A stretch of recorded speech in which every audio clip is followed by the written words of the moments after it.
গুমের সাজা হিসেবে যাবজ্জীবন কারাদণ্ডের পাশাপাশি ৫০ লাখ টাকা অর্থদণ্ডের বিধান রেখে গুম প্রতিরোধ ও প্রতিকার অধ্যাদেশের গেজেট প্রকাশ করেছে সরকার।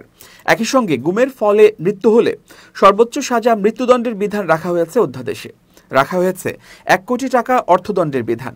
এ আইনে গুমের আদেশ বা অনুমতি দানকারী আইনশৃঙ্খলা বাহিনীর ঊর্ধ্বতন কর্মকর্তা বা কমান্ডারদেরকেও সমান সাজার বিধান রাখা হয়েছে।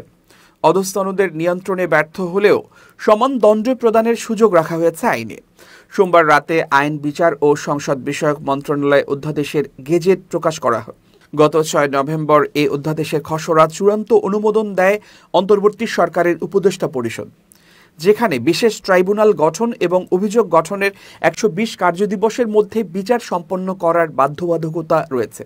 অধ্যাদেশে গুমের অপরাধকে জামিন ও আপোস অযোগ্য ঘোষণা করা হয়েছে। পাশাপাশি গুম অপরাধের বিচারে বিভাগীয় বা জেলা পর্যায়ে এক বা একাধিক গুম প্রতিরোধ ও প্রতিকার ট্রাইব্যুনাল গঠনের কথা বলা হয়েছে। শুধুমাত্র জাতীয় মানবাধিকার কমিশনের তদন্ত প্রতিবেদনের ভিত্তিতে অপরাধ আমলে গ্রহণ করে বিচার করতে পারবে এই ট্রাইব্যুনাল।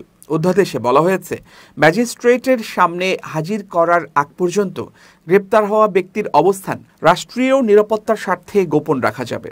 অধ্যাদেশের আরও বলা হয়েছে, কোনো সরকারি কর্মচারী বা আইনশৃঙ্খলা বাহিনীর কোনো সদস্য যদি কোনো ব্যক্তিকে গ্রেপ্তার, আটক, অপহরণ বা স্বাধীনতা হরণ করার পর বিষয়টি অস্বীকার করে অথবা ওই ব্যক্তির অবস্থা বা পরিণতি গোপন রাখে এবং এ কাজের ফলে ওই ব্যক্তি আইনগত সুফল থেকে বঞ্চিত হন, তাহলে কাজটি গুম বা শাস্তিযোগ্য ফৌজদারি অপরাধ বলে গণ্য হবে।